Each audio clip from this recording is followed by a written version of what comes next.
Kisah Rasulullah. Bagian 24. Membangun Ka'bah.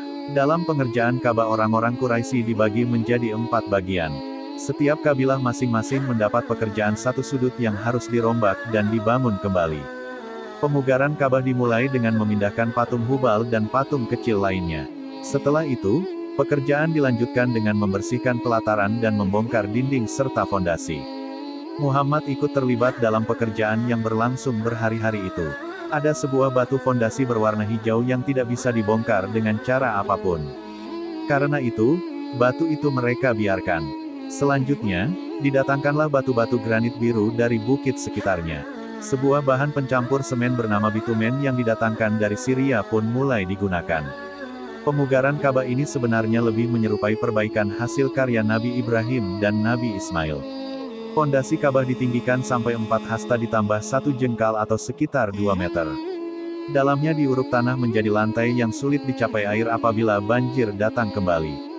Bersamaan dengan itu, pintu di sisi timur laut pun diangkat setinggi pondasi. Dinding dinaikkan sampai 18 hasta. Saat itulah Ka'bah mulai diberi atap bekas kapal yang kandas itu.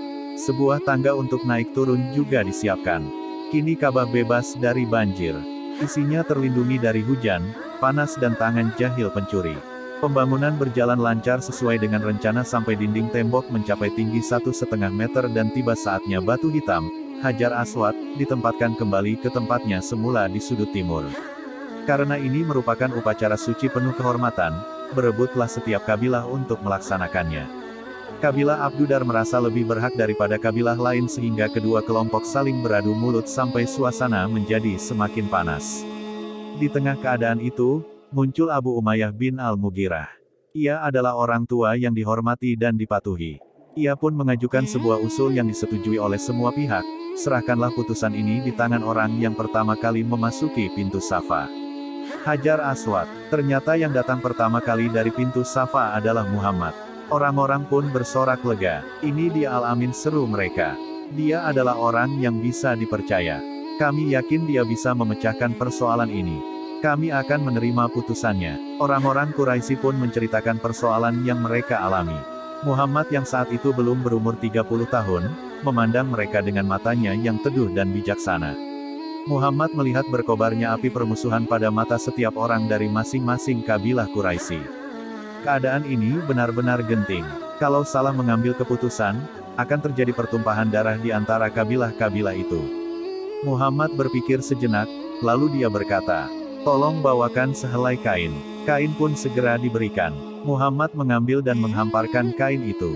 Dia lalu mendekati Hajar Aswad. Diangkatnya batu hitam itu dan diletakkan di tengah-tengah. Hendaknya, setiap ketua kabilah memegang ujung kain ini, kata beliau lagi. Kemudian, para ketua kabilah memegang ujung kain dan bersama-sama mengangkat Hajar Aswad. Di tempat Hajar Aswad semula berada, Muhammad mengangkat dan meletakkannya kembali. Semua pihak merasa amat puas dengan keputusan Muhammad yang adil itu. Demikianlah, pada waktu muda, Rasulullah telah menjadi orang yang cerdas dan bijaksana. Putra-putri Muhammad, Khadijah adalah wanita teladan yang terbaik. Beliau wanita yang penuh kasih, setia, dan menyerahkan seluruh hidupnya untuk suami tercinta. Khadijah juga wanita yang subur. Setelah 15 tahun berumah tangga, Khadijah melahirkan 6 orang anak. Mereka adalah Ruqayyah, Zainab, Ummi Kulsum, Fatimah, Qasim dan Abdullah. Namun, Qasim dan Abdullah wafat ketika masih bayi, sedangkan keempat anak perempuan yang lain tetap hidup hingga dewasa. Kita dapat membayangkan betapa sedihnya Rasulullah dan Sayyidah Khadijah kehilangan kedua putra mereka. Ketika pulang ke rumah dan duduk di samping Khadijah, Muhammad sering melihat kesedihan di wajah istrinya itu. Saat itu, mempunyai anak laki-laki bagi masyarakat jahiliyah adalah hal yang amat penting dan dianggap sebagai sebuah kebanggaan. Sebaliknya, mempunyai anak perempuan adalah hal yang amat memalukan, bahkan banyak orang yang memilih mengubur bayi perempuannya hidup-hidup daripada membesarkannya. Tentu saja Muhammad dan Khadijah tidak merasa malu memiliki anak-anak perempuan. Mereka menyayangi semua anak mereka tanpa pilih kasih.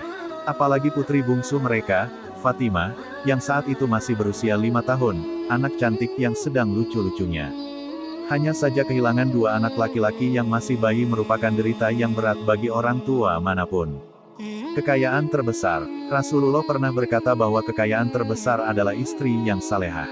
Khadijah adalah kekayaan terbesar Rasulullah pada saat-saat paling sulit dalam hidup beliau. Bersambung.